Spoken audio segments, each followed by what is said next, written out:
काय बनवते आज तू? करंजी बनवते मी. इथं खोबरं खिसून ठेवलं आणि इथं काजू बदाम मनुके तर मी हे असे वाटून घेतले, त्याच्यामध्ये ठेवलेत वाटून. आणि हे मनुके तर मी बनवते करंजीसाठी सारण. तर का बनवते तर आता अधिक महिना आहे, तर आता जावई मुलगी दोघी पण येणार आहे, तर त्यांच्यासाठी धोंडे जेवण बनवायचे. तर 1-2 डिश चांगल्या घरच्या बनवाव्या म्हणून मी आपलं करायले.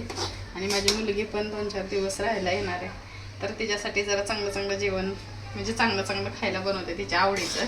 अनारसे पण बनवायचे, तर मी तुम्हाला अनारशाचं पीठ पण दाखवते. तर हे बघा, मस्त असं अनारशाचं पीठ पण मी बनवून ठेवले. तर आता ते आले की बनवायचे. आता थोडेसे बनवून ठेवणार आहे, ते आल्या खाईल. आणि 33 अनारसे बनवायचे असते. तर जर कुणाला ऑर्डर पाहिजे असेल अनारशाच्या पिठाची तर माझ्याशी कॉन्टॅक्ट करा. जर हे गार्डनचे लोक व्हिडिओ बघत असतील तर.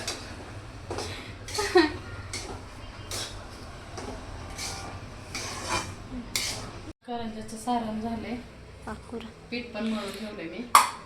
तर माझ्याकडे आता एक जुगाड झालंय बघा. हे मैदा पहिलाच होता घरात, तर हा मैदा हे कळलं मला. तर हे का आहे माहिती नाही, आणि हे का आहे हे पण माहिती नाही. तर ही पेटी साखर पण नाहीये आणि मैदा पण वाटत नाही मला, म्हणजे वास वेगळाच येतोय. दोन्हीचा सेमच वास येतोय, तिन्हीचा पण सेमच वास येते. काय आहे काय माहिती. पण एक घरामध्ये बाजरीचं ते भगरचं पीठ नसते का उपासाला आणलेलं, ते पीठ होतं घरामध्ये. मग आता या तिन्हीपैकी एक कुठलं आहे ते कळलं नाही. हे तर मैदा हे समजलं. आता बघू त्या दोन्हीपैकी कोणतं भगरीचं पीठ आहे. आणि मी आता शंकरपाळ्याचं पीठ मळून घेते, म्हणजे शंकरपाळ्या पण करता येते. तर मी पाणी टाकूनच मळते,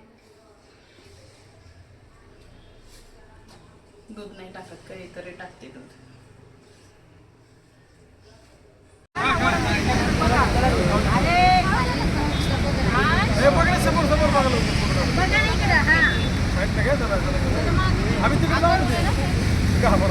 हॅपी अॅनिव्हर्सरी बोला ना.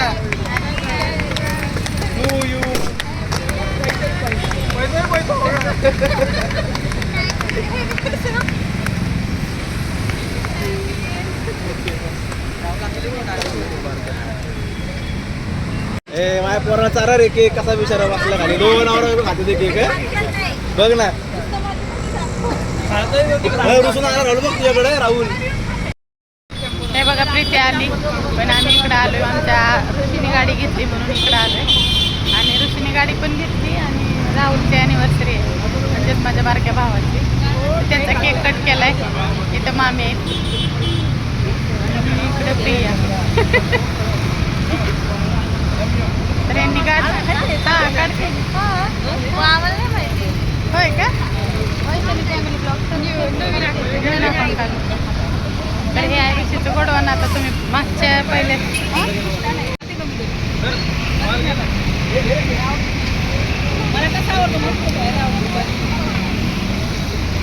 हा आमचा ऋषी.